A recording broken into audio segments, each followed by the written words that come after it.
جابر ابن عبداللہ انصاری، یہ ان کی روایت ہے نا.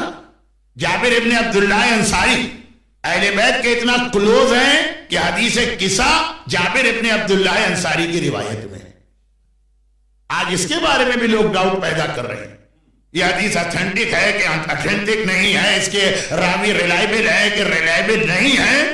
پورا ٹاپک ہے جس کے اوپر بات کرنے کا ٹائم نہیں.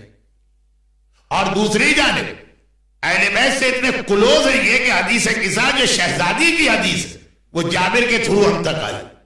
اس کا پہلا نیریٹر جابر ابن عبداللہ انصاری، اور دوسری جانب کربلا کا پہلا زائر بھی جابر ابن عبداللہ انصاری.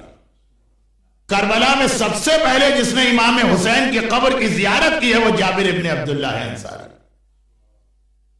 اور جو دنیا میں پہلی اسلامک اسٹیٹ قائم ہوئی مدینے میں، اس کے کریشن میں بھی سب سے اہم رول جابر ابن عبداللہ انصاری کا. جو لوگ اس سال حج پہ گئے تو وہ جو بڑے شیطان کے قریب راستے کو ایکسپینڈ کرنے کے لیے وہ جو وہاں کی ماؤنٹین یا ہل کو کاٹا گیا تو ایک چھوٹی سی مسجد جس کا نام مسجد بیعت مین روڈ پہ آ گئی، جس کے پہلے کوئی زیارت نہیں کرتا تھا.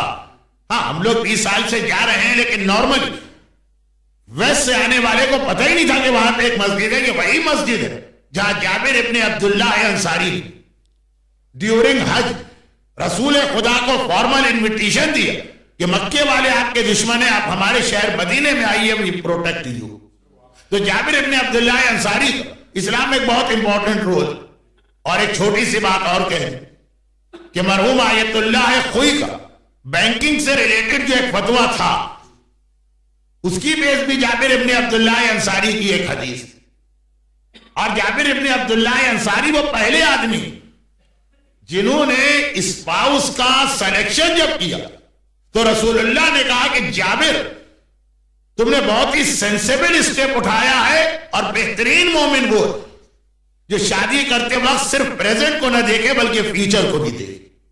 اب یہ ساری حدیثیں 1-1 گھنٹے کی مجلسیں ہیں، ان سب کو میں نے صرف اس لیے اشارہ کیا کہ شاید میں پہلے کبھی پڑھ چکا ہوں تو ریپیٹ نہ ہو، اور اگر نہیں پڑھا تو بعد میں بتا دیجئے گا. ایک بہت امپورٹنٹ 1-2 باتیں بعد میں آ جائیں گی. جابر ابن عبداللہ انصاری ان تمام حدیثوں کی وجہ سے اسلام میں بڑا ہائی اسٹیٹس